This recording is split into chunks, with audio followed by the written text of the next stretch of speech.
नमस्कार माझ्या लाडक्या मैत्रिणींनो. तर आज आपण गव्हाच्या पिठाचे गुलगुले करणार आहोत. त्याच्यासाठी आपण व्हिडिओमध्ये दाखवल्याप्रमाणे साहित्य घेतले आहे. आता आपण एक गॅसवर पातेलं ठेवायचं आहे. त्याच्यामध्ये पाणी घालायचं आहे. पाणी अगदी थोडं घालायचं आहे आणि गूळ वितळवून घ्यायचा आहे.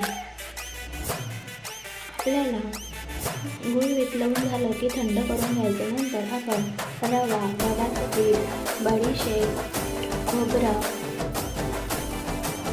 चिमूटभर मीठ आणि चिमूटभर बेकिंग सोडा घालून गुळाचं पाणी थोडं थोडं करून घालायचं आहे. आपल्याला गुठल्या सोडायच्या नाही. अगदी अशा प्रकारे बॅटर करायचं आहे.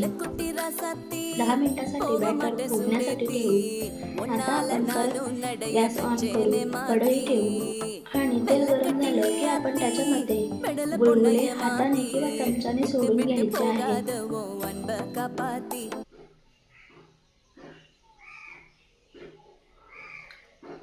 एका बाजूने गोल्डन झाले की आपण दुसऱ्या बाजूनेही गोल्डन करून घ्यायचे आहेत.